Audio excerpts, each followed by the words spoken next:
अऊज़ु बिल्लाहि मिनश्शैतानिर्रजीम बिस्मिल्लाहिर्रहमानिर्रहीम फकान क़ाब कौसैनि अव अदना क़ाल अल्लाहु तआला फ़अरिज़ अम्मन तवल्ला अन ज़िक्रिना सदक़ल्लाहुल अज़ीम। रब्बि इश्रह ली सदरी वयस्सिर ली अमरी वहलुल उक़दतम मिन लिसानी यफ़क़हू क़ौली।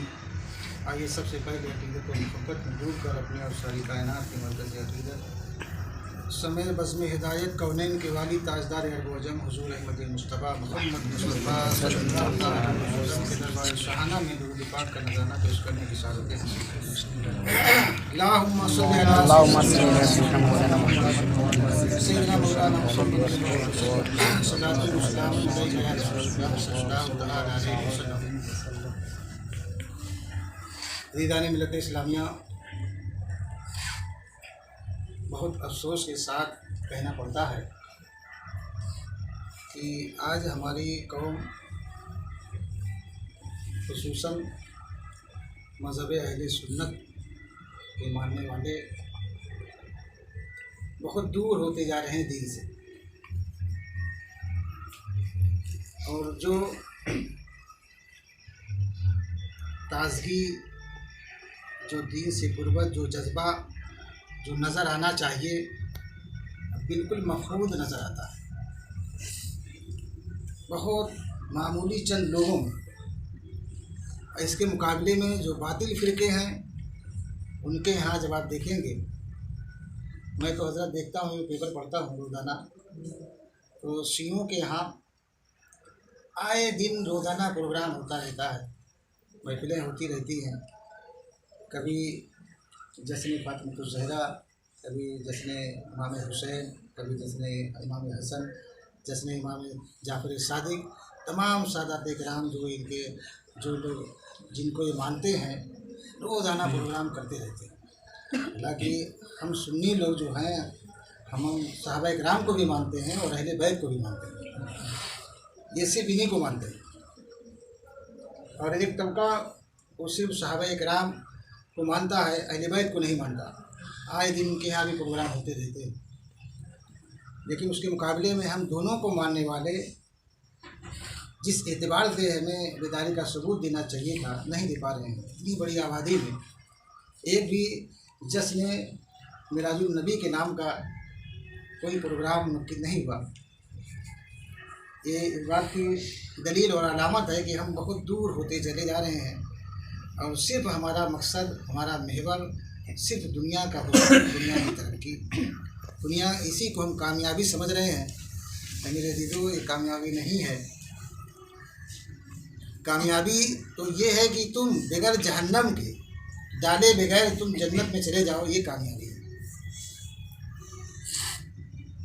यानी दीन में कामयाबी है। दुनिया चंद रोज़ा है। हुजूर सल्लल्लाहु अलैहि वसल्लम ने फरमाया कि ये मुसाफिर खाना है, और मुसाफिर खाने को हमने असली घर अपना तस्वुर कर लिया, यही तो हमारी नाकामी की दलील है। और ये जिस्म जो है, ये सवारी की तरह है, ये जिस्म सवारी की तरह है, और सवारी को हम खूब संभालने लगे। उसी की देख रेख में हमने पूरी ज़िंदगी अपनी वक्फ़ कर दी और खूबसूरत सवारी बना ली, तो हमने समझा कि हम कामयाब हो गए। नहीं मेरे लिए, ये कामयाबी नहीं है।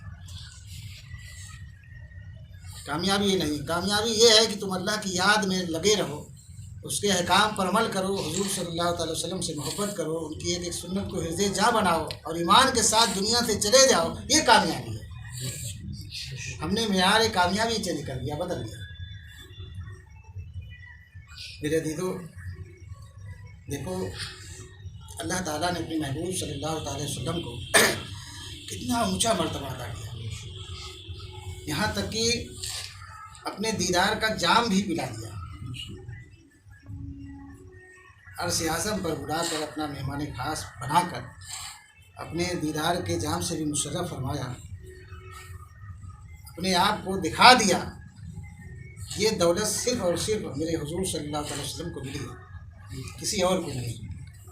इसी ताल्लुक़ से मैंने भी कुछ शेर कहे हैं, एक शेर समाप्त फरमा लीजिए। गिरोहे अंबिया में भी लिकाए रब की खुशबू से, गिरोहे अंबिया में भी लिकाए रब की खुशबू को फ़कत मेरे नबी की ज़ात लासानी महकती है, और ये दौलत किसी को नहीं मिली। हज़रत मूसा अलैहिस्सलाम ने अल्लाह ताला से अर्ज़ की, रब्बि अरिनी, यानी अल्लाह मैं तुझे देखना चाहता हूँ, मैं तेरा दीदार करना चाहता हूँ। अल्लाह ताला ने फरमाया कि लन तरानी, तुम मुझे नहीं देख सकते। और इसी नज़रिए को मैंने अपने शेर में कहा है। जब हुजूर की बात आई, जब हुजूर तशरीफ़ ले जा रहे थे, तो यहाँ पे आवाज़ आ रही थी, या अहमदा उदनु मिन्नी, और उधर लंतरानी है। यहाँ सुबह उदनु मिन्नी, वहाँ शाम लंतरानी। यहाँ सुबह उदनु मिन्नी, वहाँ शाम लंतरानी। इसी से फ़र्क भी जानिए कलीम और हबीब में जो फ़र्क है, इसी से फ़र्क भी जानने की कोशिश कीजिए। यहाँ सुबह उदनु मिन्नी, वहाँ शाम लंतरानी, वो कलीम तूरे सीना, ये हबीब ला मकानी। ये फ़र्क है मेरे लिए। एक बार जी लगा के दूसरी पढ़ना।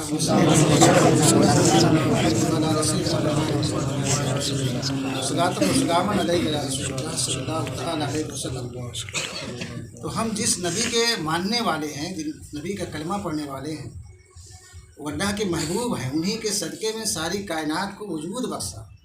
अगर वो ना होते तो हम भी ना होते, ज़मीन व आसमान कुछ भी ना होता। अल्लाह ताला ने हज़रत आदम अलैहिस्सलाम से भी फरमाया कि आदम तुम भी ना होते, कुछ भी ना होता। अगर मुझे अपने महबूब को ना पैदा करना होता तो आदम तुम भी ना होते, कुछ भी ना होता। मैं अपने रबूबियत को भी ना ज़ाहिर फरमाता। तो हम उस नबी के मानने वाले हैं, उस नबी का कलमा पढ़ने वाले हैं। तो इसी से अंदाज़ा लगाओ कि अगर जो उस महबूब की सुन्नत पर अमल करे, उस महबूब की मोहब्बत को अपने दिल में बसाए, और उस महबूब के नक्शे कदम पर चले, एक एक अदा को हृदय जा बनाए। उन्होंने फरमाया कि दुनिया की मोहब्बत हर बुराई की जड़ है, जो इससे इज्तिनाब करे। अगर दुनिया उसको लाख कहे कि ये बेवकूफ़ है, इसने तरक्की नहीं की, तो मेरे अजीज़ों कभी एहसास कमतरी में मत मुब्तला होना, तुम फ़ायदे में हो। इसलिए कि अगर मिसाल के तौर पे शहाना ज़िंदगी हारून और हामान और कारून ने, फ़िरौन ने, नमरूद ने बसर की, अगर ये ज़िंदगी अल्लाह ताला को पसंद होती तो अपने महबूब सल्लल्लाहु अलैहि वसल्लम को हुक्म देता कि महबूब इसी तरह से ज़िंदगी आप ही बसर करो। अल्लाह ताला को ये ज़िंदगी नहीं पसंद है, और ख़ुद हुजूर सल्लल्लाहु अलैहि वसल्लम देखो किस तरह से आपने ज़िंदगी बसर की, कितनी सादगी में। उसका फ़ायदा भी देखो। अगर आज भी हम सादा ज़िंदगी बसर करते, अपने मकान को आलीशान ना बनाते, कई मंजिला इमारतों में तब्दील ना करते अपने घरों को, तो अगर ज़लज़ले भी आते तो हमें वो फिक्र ना होती, इतनी अमवात ना होती। अगर ऊँचे ऊँचे महलात ना होते तो इतनी अमवात भी ना होती, इतने नुकसानात से भी हमें दो चार ना होना पड़ता। ये सिर्फ दुनिया की मोहब्बत हमें यहाँ तक लेके गई है। अगर गौर से आप ज़्यादा लेंगे तो ये झूठी शान और शौकत, नामो नमूद हमें कहाँ से कहाँ तक लेके गई। मेरे अज़ीज़ों, जब ज़लज़ले आएंगे, अगर आपने खूबसूरत बंगले बनाए हैं और आपका घर गिरेगा, तो जाहिर सी बात है जितनी आपको उससे मोहब्बत होगी, उसके नुकसान होने पर उतनी ही तकलीफ भी होगी। तो अगर हमारा घर बहुत अच्छा खूबसूरत नहीं है, ऊंचा बहुत नहीं है, पहली बात तो गिरेगा ही नहीं। अगर नुकसान होगा भी तो हमें बहुत ज़्यादा तकलीफ नहीं होगी, क्योंकि हमें उससे बहुत ज़्यादा मोहब्बत ही नहीं है। हमने इसको असली घर नहीं समझ रखा है। दुनिया के घर बर्बाद होने से हमें कितना गम होता है। ऐसा लगता है कि जैसे जन्नत हमारी बर्बाद हो रही है। मेरे अज़ीज़ों, इस तरह से बुज़ुर्गों को आखिरत की फ़िक्र थी, जन्नत के मकान की फ़िक्र थी, जन्नत में घर बनाने की फ़िक्र थी, जन्नत को आबाद करने की फ़िक्र थी। हम आखिरत को भूल गए हैं। दुनिया की आबादी के चक्कर में, इसको आबाद करने के चक्कर में, दुनिया को संभालने के चक्कर में हम फ़िक्र आखिरत से महरूम हो गए हैं। उसका नुकसान दुनिया में भी हमें उठाना पड़ता है, और सबसे बड़ा खसारा ये होगा जो आखिरत में होने वाला है, क्योंकि हमेशा हमेश के लिए वो दुनिया ना ख़त्म होने वाली है। ये दुनिया ख़त्म होने वाली है। तो अगर जो चीज़ फानी हो, वो कितनी भी कीमती हो, अगर सोना हो, और जो चीज़ बाकी रहने वाली हो, अगर वो ठीकरी हो, मिट्टी की हो, तो बाकी रहने वाली फानी पर तब भी अफजलियत रखती है। इसीलिए आप अंदाज़ा लगाओ कि हज़रत सुलेमान अलैहिस्सलाम बहुत शान और शौकत के साथ कहीं तशरीफ़ ले जा रहे थे, और आप जानते हो कि अल्लाह ताला ने चरिंद परिंद पर भी उनको हुकूमत दी थी, हवाओं पर भी उनकी हुकूमत थी, सारी कायनात पर उनकी हुकूमत थी। आपका तख्त सुलेमानी बहुत मशहूर है, सोने चांदी हीरे जवाहरात का था वो। बहुत सहाना एतबार से आप जा रहे थे, एक देहाती ने देखा, कहा अल्लाह ताला ने क्या शान शौकत आपको अता की है। आप रुक गए, आपने उससे कहा कि मेरे अजीज सुन, अगर तूने एक मर्तबा अल्लाह कह दिया तो इस सारी शान शौकत से, मेरी हुकूमत से ये कई हज़ार गुना तेरा कहना अब एक मर्तबा अल्लाह अफजल होगा। क्यों जानता है? इसलिए कि ये तेरा जिक्र, ये जो तूने अल्लाह कहा है, ये बाकी रहने वाला है, और मेरी शान व शौकत वाली हुकूमत और सल्तनत फ़ानी है, फना हो जाने वाली है। इस जाविये नज़रिए से, इस जाविये से अगर आप सोचेंगे, अपनी फ़िक्र को फ़िक्र बना लेंगे, तो इंशाअल्लाह आप जो है दुनिया से कम कुछ न कुछ बेरग़बत ज़रूर होंगे, और आखिरत से रग़बत पैदा होगी, आखिरत की तरफ मैदान होगा, और दुनिया से कम जो है आप जो है ताल्लुक़ रखने की कोशिश करेंगे। तो मैंने जिस आयत करीमा की, जिन 2 आयत करीमा की तिलावत करने का शरफ़ हासिल किया, उसमें पहली आयत मुबारका फ़काना काबा कौसैन औ अदना, ये भी मिराज के ताल्लुक़ से है, यानी उसके जलवे और महबूब के दरमियान बहुत मुख्तसर फासले रह गए, कमान की तरह, बल्कि उससे भी कम। मेरे अजीज़ों, ये जब अल्लाह ताला ने अपने महबूब सल्लल्लाहु अलैहि वसल्लम को अपने दीदार के लिए बुलाया, और जब महबूब बिल्कुल करीब हुए, तो ये उस वक्त की अक्कासी कर रही है ये आयत करीमा, यानी उस वक्त का बयान है। तो मेरे आका करीम सल्लल्लाहु अलैहि वसल्लम को अल्लाह ताला ने अर्श आज़म पर बुला के अपने दीदार की दौलत से माला माल किया, और बहुत सारे अजायबात और गरायब को दिखाया, न जाने कैसी कैसी नेमतों से सरफराज फरमाया। सबसे बड़ी नेमत तो यही है जो दीदार इलाही है। ये वही है कि कलीम पर भी ये रास्ते बंद थे, जो हबीब पर कुशादा कर दिए गए, ये बहुत बड़ी दौलत है। जब हुजूर सल्लल्लाहु अलैहि वसल्लम वापस हुए, जब ज़मीन पर फिर वापस हुए आए, तो मक्का में जो काबा शरीफ है, शहर मक्का में काबा शरीफ है, तो वहाँ पे कुछ काफ़ी लोग जमा थे। तो मेरे आका करीम सल्लल्लाहु अलैहि वसल्लम ने जाके वहाँ पे आपने बताया कि अल्लाह ताला ने मुझे अर्श आज़म पर बुलाया, अपने दीदार के शरफ़ से मुशर्रफ फरमाया। मैंने जन्नत देखी, दोज़ख देखी, और मैंने बहुत सारी चीज़ें देखी। तो अब जो काफिर थे, इसी से आप अंदाज़ा लगाओ, मैंने ये बात बहुत सोच समझ कर कही है, क्योंकि हर दौर में कुछ लोग इनकार करने वाले होते हैं। इसी में न जाने कितने ऐसे होंगे कि जिनके जहन में शुकूक और शुबहात बहुत ज़्यादा भरे हैं, और वो मानते नहीं, अपनी अक्ल नाकिस को समझने में इस्तेमाल करते हैं, वाक़यात को देखते हैं। और कुछ लोग ऐसे होते हैं कि वो मान लेते हैं, वो ये नहीं देखते, वो देखते हैं कि बस अल्लाह ने ये चीज़ बात फरमाई है, कुरान पाक है कि हदीस पाक है, मेरे आका ने फरमाया, ये बात सही है। और कुछ लोग तो दूसरों के बहकावे में आ जाते हैं, शक व शुबहात में मुब्तला हो जाते हैं, वो बुजुर्गों की करामत पर तनकीद करने लगते, कहते हैं ऐसा कैसे हो सकता है। अरे करामत उसे ही कहते हैं, मौजूदा उसे ही कहते हैं कि जो अक्ल जो है समझने से कासिर हो, और खिलाफ मामूल जो काम हो, उसी को तो कहते हैं। एक अल्लाह वाले अगर दुआ कर दें, बुजुर्ग एक वली कोई दुआ कर दें कि इस वक्त मिसाल के तौर पे मैं बता रहा हूँ कि रात है ना, दिन हो जाए, सूरज निकल आए, और सूरज निकल आएगा तो अक्ल तो ताज्जुब करेगी ना, लेकिन ये खिलाफ आदत हुई बात। इसी को करामत कहते हैं। वलियों से सादिर हो जाए बात तो उसे करामत कहते हैं, अल्लाह के नबियों से बात सादिर हो जाए तो उसे मोजिज़ा कहते हैं। तो तुम्हारी अक्ल नाकिस जो है, इसलिए नहीं है कि तुम अल्लाह के वलियों, अल्लाह के नबियों के मोजिज़ात और करामात का इनकार करो। तुम्हें अल्लाह ने तो अक्ल इसलिए दी है कि कुरान और हदीस में गौर फिक्र करो और समझो, लेकिन इसी का गलत लोग इस्तेमाल करके गुमराह हो रहे हैं, बहक रहे हैं, जहन्नम में जाने का रास्ता हमवार कर रहे हैं। कि उनके लिए जो शक व शुबहात में मुब्तला है, तो बुज़ुर्गों की करामत और नबियों के मोजिज़ात को जब सुनो तो यकीन करो। इसलिए कि देखिए, इसी में जो है सुब्हानल्लज़ी असरा बिअब्दिही लैलन मिनल मस्जिदिल हरामी इलल मस्जिदिल अक्सा, पाक है वो ज़ात जो अपने बंदे को ले गई रात के कलील हिस्से में मस्जिद हराम से मस्जिद अक्सा तक।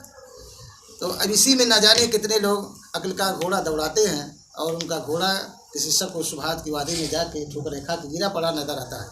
मेरे अजीज़ों, अब यहाँ पर अल्लाह ताला ने खुद फरमाया कि पाक है वो ज़ात, यानी कि सुबहान का माना पहले समझो, उसकी तारीफ़ देखो, जो हर ऐब से पाक हो, जो हर नक्स से पाक हो। यानी जिसके लिए कोई काम नामुमकिन ना हो। तो जब अल्लाह ताला ने अपने महबूब को जो आसमान की सैर कराई, जब उसकी दलील सुबहानियत से दी, तो इसमें शक की गुंजाइश ही नहीं रहती अहले ईमान के लिए। अब जैसे मैं बताऊं आपको, तो जब हुजूर सल्लल्लाहु अलैहि वसल्लम ने आके आपने बताया कि मैं अल्लाह का दीदार करके आया हूँ, तो काफिर लोग जो थे, जो अज़ली बदबख्त थे, जिनकी किस्मत में ईमान न था, कुफ्र ही था, जिनकी किस्मत में जहन्नम लिखी हुई थी, उन लोगों ने तो डायरेक्ट इनकार कर दिया। और उन लोगों को ऐसा लगा कि अब ये तो हुजूर सल्लल्लाहु अलैहि वसल्लम को, यानी मोहम्मद अरबी सल्लल्लाहु अलैहि वसल्लम को झुठलाने का बेहतरीन हमें मौका हाथ आया। अब इसी से हम कहेंगे कि बताओ ऐसा ऐसा कह रहे हैं, लोगों को गुमराह भी कर रहे थे वो लोग। हुजूर सल्लल्लाहु अलैहि वसल्लम के जो खास दोस्त हैं हज़रत अबू बकर सिद्दीक़ रज़ियल्लाहु ताला अन्हु के पास भी आए, कहा कि वो तो बहुत बड़े अक्लमंद हैं, ताजिर हैं। जब उनसे ये बात कहेंगे कि तुम्हारे दोस्त ने ये बात कही है, तो वो अपनी अक्ल का इस्तेमाल करेंगे और इनकार कर देंगे, यानी उनकी दोस्ती में खलल पड़ेगा, दरार पड़ेगी, और उसके बाद वो भी इनकार कर देंगे, हमारे गिरोह में फिर शामिल हो जाएंगे।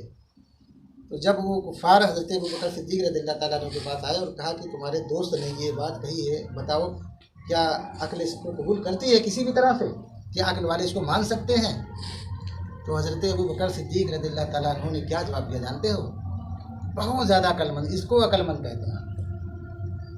आपने फरमाया, यानी हज़रत अबू बकर सिद्दीक़ रज़ियल्लाहु ताला ने फरमाया कि जब मेरे आका, मेरे यारे ख़ास ने, मेरे दोस्त ने, जब मोहम्मद अरबी सल्लल्लाहु अलैहि वसल्लम ने ये बात कही है, तो वो तो मुखबिर सादिक हैं, उनसे सच्ची खबर देने वाला कोई हो ही नहीं सकता। और फिर अल्लाह ताला उनको लेके गया और उन्होंने ये बात बताई, तो इससे सच्ची खबर कोई हो ही नहीं सकती, इसमें शक की क्या बात है?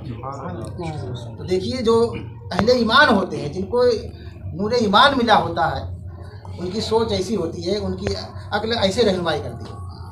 और जो बहुत बड़े अपने आप को चालाक बनते हैं और जिन्हें ईमान में, जिनके नूर नहीं मिलता, जिनके ईमान में हिदायत, जिनकी अक्ल को हिदायत नहीं मिलती, जिनकी अक्ल सलीम नहीं होती, वो तो शुकूक और शुबहात में पड़ जाते हैं और बहुत अपने आप को चालाक समझते हैं। लोगों से कहते हैं भला ऐसा कैसे हो सकता है, बताइए ऐसा कैसे हो सकता है? वो गुमराहों में से हैं। ऐसे ही लोग जहन्नम के मुस्तहिक हैं। तो हमेशा से ऐसे रहे। तो अब तुम खुद जायजा लो कि तुम्हारी अक्ल कैसी है। तुम शुकूक करने वालों में से हो कि मानने वालों में से हो? अगर मानने वालों में से हो तो अपने आप को खुशनसीब जानो। अगर शक करने वालों में हो तो आज तौबा करो और अल्लाह ताला से दुआ करो कि अल्लाह हमें वो इल्म दे जिसमें हिदायत हो, हमें वो अक्ल दे जो अक्ल सलीम हो, जो इस्लाम की सच्ची समझ अता फरमाया है। मेरे अजीज़ों, तो हमेशा से ऐसा रहा। तो आपके सामने भी ज़िंदगी में ऐसे वाक़यात होंगे, लोग आपसे कहेंगे, बुज़ुर्गों की करामतों का तज़किरा करेंगे, बोलेंगे ऐसा कैसे हो सकता है, हुज़ूर के मोजज़ात की बात करेंगे, बोलेंगे ऐसा कैसे हो सकता है। तो उनसे ये कह देना कि हम बिला दलील के मानते हैं, हमें मत समझाओ। एक बार और जी लगा के दूसरी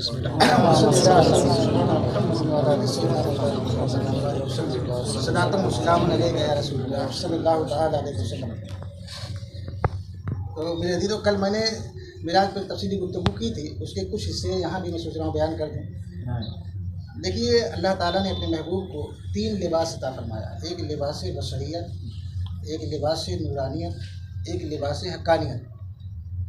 लिबास बशरियत में आप जो है मक्कातुल मुकर्रमा से, मस्जिद हराम से मस्जिद अक्सा तक का सफ़र किया मिराज की रात। लिबास बशरियत और लिबास नूरानियत। और लिबास बशरियत को इस तरह से आप समझो कि मेरे आका करीम सल्लल्लाहु अलैहि वसल्लम सिर्फ बशर नहीं है, और जो बशर ना माने वो भी दायरे इस्लाम से खारिज है। वो बशर भी हैं लेकिन हमारी तरह बशर नहीं है, वो नूर भी है। अल्लाह ताला ने कुरान पाक में उनको 7 मरतबा, कुरान पाक की आयतें गवाह है इस पर कि हुजूर सल्लल्लाहु अलैहि वसल्लम नूर है। जैसे कद जाअकुम मिनल्लाहि नूर, इस आयत करीमा में भी तमाम सूफिया कराम मुफस्सिरीन फरमाते हैं कि हुजूर सल्लल्लाहु अलैहि वसल्लम की ज़ात अक़दस मुराद है, यानी नूर से, यानी अल्लाह ताला ने अपने महबूब को नूर फरमाया। तो नूर और बशर आप दोनों हैं, तो नूरी बशर है। और जैसे मिसाल के तौर पे बशर, जैसे हम और आप बशर हैं, खाकी बशर हैं, खाक की बनाई हुई हैं, तो हमारे जिस्म का साया है, हमारे जिस्म का साया है, जिस्म है। तो हुजूर सल्लल्लाहु अलैहि वसल्लम का भी जिस्म अनवर है, लेकिन अब ये लिबास बशरियत है। अब लिबास नूरानियत ये है कि जिस्म तो है लेकिन साया नहीं है, जिस्म तो है लेकिन साया नहीं है, नूर का साया नहीं है। इस तरह से एक मिसाल और दे दूँ आपको। जैसे हुजूर सल्लल्लाहु अलैहि वसल्लम बशर है और नूर भी है, हम भी बशर हैं। तो हमारे मुंह में थूक बनता है, लुआब बनता है, लेकिन अगर हम थूक दें तो हमारे थूक पर कोई थूकने के लिए भी तैयार नहीं होगा और उसमें जरासीम होती है, बैक्टीरिया होती है। लेकिन हुजूर सल्लल्लाहु अलैहि वसल्लम के लुआब दहन में वो खुसूसियत थी कि आप इतनी ज़्यादा मौजूदात हैं लुआब दहन के, इतने सामने मेरे आ गए मुताले में है कि मैं सोच रहा हूँ कौन सा बयान करूँ। मिसाल के तौर पे हज़रत जाबिर रज़ियल्लाहु ताला अन्हु ने, देखिए यहाँ पे लिबास नूरानियत का तज़किरा हो रहा है। हज़रत जाबिर रज़ियल्लाहु ताला अन्हु ने जंग खंदक के मौके पर देखा कि हुजूर सल्लल्लाहु अलैहि वसल्लम के पेट पर में अतहर पर पत्थर बजे हुए। तो आप अपने घर पर आए और बीवी से कहा कि अगर कहो तो मैं सरकार को दावत दे दूँ। कहा ठीक है, एक बच्चा है बकरी का, उसे हम ज़बह करते हैं, थोड़ा सा जौ है उसको पीसते हैं, जाके दावत दे दो और उनसे कहना कि 10 से कम ही आदमी को लेकर आए, क्योंकि बहुत ज़्यादा खाना नहीं है। तो गए, हज़रत जाबिर ने कान में हुजूर सल्लल्लाहु अलैहि वसल्लम के कहा कि या रसूलुल्लाह सल्लल्लाहु अलैहि वसल्लम, मेरे घर पर आपकी दावत है और आप अपने साथियों में से 10 से कम ही को लेके आइए। तो मेरे आका करीम सल्लल्लाहु अलैहि वसल्लम ने ऐलान कर दिया कि चलो हज़रत जाबिर के घर पर दावत है। धीरे धीरे पता चला हज़ारों सहाबा इकराम आए। जब देखा इतने लोगों को तो अपनी बीवी से कह रहे हैं हज़रत जाबिर रज़ियल्लाहु ताला अन्हु कि बहुत ज़्यादा सहाबा इकराम आए हैं। कहा आपने कितने को कहा था? तो कहा कि मैंने कहा था सरकार आपकी दावत है और 10 से कम ही। तो कहा फिर और लोग जो आए हैं उनको सरकार ने दी दावत दी है, वो सरकार जानेंगे, तुम फिक्र मत करो। बहरहाल सरकार आए तो कहा कि हज़रत जाबिर को बुलाया, कहा कि वो जो है हड़िया लेके आओ जिसमें सालन पकाया जाता है। मेरे आका करीम सल्लल्लाहु अलैहि वसल्लम ने थोड़ा सा लुआब अतहर, लुआब शिफा, लुआब दहन इसमें डालते हैं। अगर हम और आप या कोई भी फूक दे खाने में तो कोई खाना पसंद नहीं करेगा, लेकिन हुजूर सल्लल्लाहु अलैहि वसल्लम की सिफत नूरानियत की, आपके लुआब अतहर में, लुआब शिफा में जरासीम नहीं थी और जिस खाने में थूक दे बरकतों का नुज़ूल होता था वहाँ पर। और वो आटे में भी थोड़ा सा लुआब अतहर आपने मिला दिया और खाना पक रहा है और लोगों को बुलाया जा रहा है, 10-10 करके लोग खाते चले जा रहे हैं। यहाँ तक कि 1000 सहाबी ने खाना खाया लगभग, और खाना बचा भी रहा, फिर पड़ोसियों में भी तकसीम किया गया। और उसके बाद कई दिनों तक वो खाना खाते रहे घर वाले। फिर उनकी बीवी ने एक मरतबा उसको देखा कि कितना खाना बचा हुआ है, तो खाना उतना ही था। फिर उसके बाद से धीरे धीरे ख़त्म हो गया। मतलब राजवान फरमाते हैं कि अगर उनकी बीवी न देखती पर्दा उठाकर, कपड़ा उठाकर, तो क़यामत तक उनकी नस्लें खाती रहती और खाना ख़त्म ना होता। तो मेरे अजीज़ों, तो हुजूर सल्लल्लाहु अलैहि वसल्लम वो है और उनके तुम मानने वाले हो, शासे कंतरी में कभी मुब्तला ना होना, दाढ़ी रख के कभी मत सोचना मैं घाटे में हूँ। मेरे आका सल्लल्लाहु अलैहि वसल्लम से हुस्न जमाल वाला दुनिया में कोई नहीं है और अल्लाह ताला को ये चेहरा जितना पसंद है किसी और का चेहरा पसंद नहीं है। मेरे अजीज़ों, उनकी एक सुन्नत को हिर्दे-जा बनाओ, तुम कामयाब रहोगे। तो हुजूर सल्लल्लाहु अलैहि वसल्लम लिबास बशर में, लिबास बशरियत में मस्जिद हराम से मस्जिद अक्सा तक तशरीफ़ ले गए और लिबास नूरानियत में मस्जिद अक्सा से सिदरतुल मुंतहा तक तशरीफ़ ले गए। इसमें भी बहुत सारे नुकात हैं, बहुत सारी बातें हैं। एक बात अर्ज़ कर दूँ, जब मस्जिद हराम से मस्जिद अक्सा तक गए तो उसमें आपने हज़रत मूसा अलैहिस्सलाम को देखा कि अपनी मज़ार पाक में वो नमाज़ पढ़ रहे हैं। और उसके बाद मस्जिद अक्सा में तमाम अम्बिया अलैहिमुस्सलाम सब बादे खड़े भी हैं और मेरे आका करीम सल्लल्लाहु अलैहि वसल्लम ने इमामत फरमाई। इमामत का मसला भी यहीं से हल होता है कि जो तुम्हें सबसे आला अफजल हो उसी को इमाम बनाया जाए मस्जिद का। लेकिन आज तो अजीब आलम है, जिसको पढ़ना भी नहीं आता वो लोग भी इमामत करते हैं। बहुत गलत सलत लोग नमाज़ पढ़ते हैं। मेरे अजीज़ों, अपनी नमाज़ों का ख्याल रखो। अगर तुम कुरान पाक सही पढ़ोगे, मखरज के साथ पढ़ोगे, तरतील तजवीज़ के साथ पढ़ोगे, उसको सीख लो तो रूहानियत में इजाफा होगा, वरना रूह सड़ जाएगी, ख़राब हो जाएगी, बर्बाद हो जाएगी। पता चला आप इबादत तो करेंगे, फ़र्ज तो आपका अदा हो जाएगा, लेकिन रूहानी तरक्की नहीं होगी। यही वजह है कि आप देखते होंगे कि बहुत से लोग नमाज़ी हैं लेकिन गुनाहों में मुलविस भी हैं। लोग कहते हैं यार इससे अच्छे तो हम ही हैं, हालांकि ये उनकी बेवकूफ़ी है, शैतान के बहकावे में आके कहते हैं कि उनसे अच्छे तो हम ही हैं, ऐसा नहीं है। लेकिन उनको गुनाह करते हुए देख कर कहते हैं कि यार उनमें हमें क्या फ़र्क है। ले दीदो, नमाज सही पढ़ो, नमाज इस तरह से पढ़ो कि तुम अल्लाह को देख रहे हो, कम से कम ये ख्याल रखो कि अल्लाह तुम्हें देख रहा है, और मखरज के साथ पढ़ो, तवज्जो के साथ पढ़ो। इंशाअल्लाह रहमान रूहानियत में तरक्की होगी। फिर आपको यही नमाज फिर तमाम बेहयाई और तमाम बुराइयों से बचा लेगी। फिर आप इन्न सलात तन्हा अनिल फ़हशाइ वल मुनकर का जलवा देखेंगे। तो तमाम अम्बिया अलैहिस्सलाम मस्जिद अक़सा में सब वाले खड़े थे, सब लोगों ने नमाज़ पढ़ी। मेरे आका करीम सल्लल्लाहु अलैहि वसल्लम ने नमाज़ पढ़ाई, इमामत पढ़ाई। इससे पता चला कि मेरे आका करीम सल्लल्लाहु अलैहि वसल्लम सारे अम्बिया अलैहिस्सलाम से हर एतबार से अफजल वाला है। और तमाम अम्बिया अलैहिस्सलाम का मस्जिद अक़सा में जाना इस बात का सबूत है, पक्की हमारे पास दलील है कि अम्बिया अलैहिस्सलाम के अजसाद मुबारक यानी जिस्म मुबारक, उनके जस्द अतहर, उनका जिस्म पाक, ये जो है मिट्टी में मिलने के बाद भी मिट्टी में नहीं मिलता, यानी इनके जिस्मों को मिट्टी नहीं खाती। जैसे कि मेरे आका करीम सल्लल्लाहु अलैहि वसल्लम ने फरमाया कि अल्लाह ताला ने जिस ज़मीन पर हराम कर दिया है कि अल्लाह के नबियों के जिस्मों को खाए, बल्कि वो ज़िंदा है, उन्हें अल्लाह रिस्क भी देता है। मस्जिद अक़सा में तमाम अम्बिया अलैहिस्सलाम का जमा होना और मेरे आका करीम सल्लल्लाहु अलैहि वसल्लम के पीछे नमाज पढ़ना इस बात का सबूत है। और यही मौक़िफ़ अहले सुन्नत है कि तमाम अम्बिया अलैहिस्सलाम ज़िंदा हैं अपने अपनी कब्रों में। और उन्हें कैसे इत्तला हो गई, सारे के सारे नबी लोग वहाँ पे मौजूद हैं, अल्लाह ताला उन्हें इल्म दे देता है। तो मेरे दीदो, उसके बाद मेरे आका करीम सल्लल्लाहु अलैहि वसल्लम सिदरतुल मुंतहा पर तशरीफ़ ले गए। और यहाँ पे एक बात और अर्ज़ कर दूँ कि जो बुराक है आपका, यानी अल्लाह ताला ने बुराक भेजा अपने, जब किसी ख़ास अजीज़ को, ख़ास मेहमान को, जिसकी बहुत ज़्यादा इज्जत हो आपकी नज़र में, तो इससे जो है सुन्नत रब्बानिया भी साबित होती है।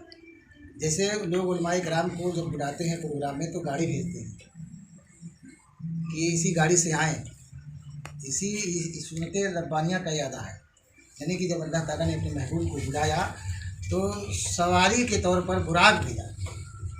तो अगर अल्लाह ताला आपको भी तौफीक दे तो जब कभी उलमाए कराम की दावत दें, आप उनको बुलाएं, तो आप गाड़ी भेजें और अच्छे से अच्छी गाड़ी भेजें, जो सबसे, यानी आप अपनी हैसियत के मुताबिक उससे ज़्यादा, बस ऐसे समझो, अब उससे ज़्यादा का आप इंतज़ाम करें, इसलिए कि अल्लाह ताला ने सबसे ऊँची सवारी अपने महबूब सल्लल्लाहु अलैहि वसल्लम के लिए दी। जब आपका कोई अजीम मेहमान आने वाला हो, ख़ास तरीके से उलमाए कराम जब प्रोग्राम कोई कराएँ, इनको दावत दें तो उनकी इज़्ज़त अफजाई इस तरह से करें, इनके लिए गाड़ी का इंतज़ाम करें या जो भी हो सके उसका इंतज़ाम करें। ये भी बुराक से साबित है। और एक बात और साबित हुई है कि सबब, ये दुनिया है सबब की जगह है, आलम अरबाब है, अल्लाह ताला मुसब्बिब है और ये सारी चीज़ें सबब है। तो सबब के ज़रिए भी, मतलब हम जैसे मिसाल के तौर पर बीमार हो जाएं तो सिर्फ दुआ ना करें, दुआ भी करें और दवा भी करें। दवा यही सबब है, अल्लाह ताला ही शिफा देने वाला है, लेकिन ये सबब हम न छोड़ें, क्योंकि सबब का अख्तियार करना ये सुन्नत मुस्तफ़ी है।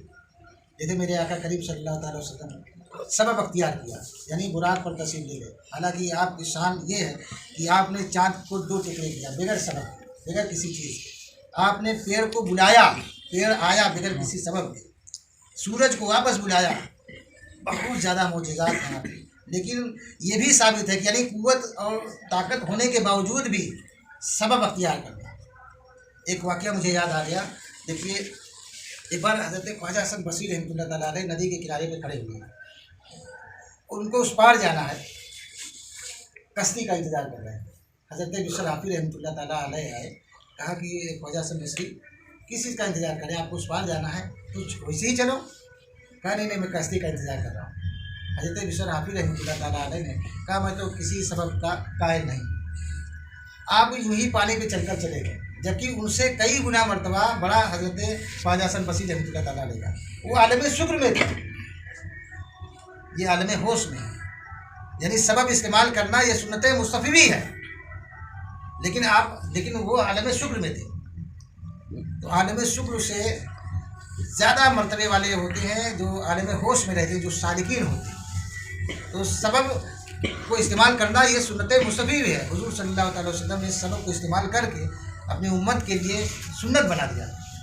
जैसे बहुत सारे मौजूदात इस किस्म के हैं, जैसे मिसाल के तौर पे बहुत सारे वाक़यात इस किस्म के हैं कि लश्कर प्यासा है, चंद कतरे पानी नहीं है, लोग आए कहा या रसूलुल्लाह सल्लल्लाहु अलैहि वसल्लम बहुत ज़्यादा प्यास लगी हुई है, बहुत प्यास लगी हुई है, वज़ू करने के लिए पानी नहीं है, गुस्ल की हाजत है हमें।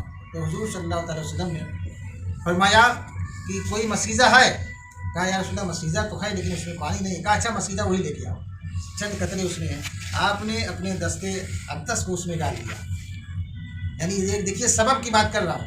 आप चाहते तो यूं ही दस्ते अक़दस को, पंजे रहमत को आप इस तरह से इशारा करते और चश्मे फव्वारे के पानी के फूट पड़ते, लेकिन आपने उस मस्कीज़े में या कोई आपने प्याले में, कई मरतबा ऐसा हुआ कि प्याले में आपने अपने दस्ते अक़दस को डाल दिया और फिर एक आड़ में, यानी कि उस प्याले के या उस मस्कीज़े के या उस बर्तन के आड़ में अब चश्मा फूटा, सारा लश्कर सैराब हुआ, लोगों ने अपने मस्जिदों में, अपने बर्तनों में पानी भी दिया।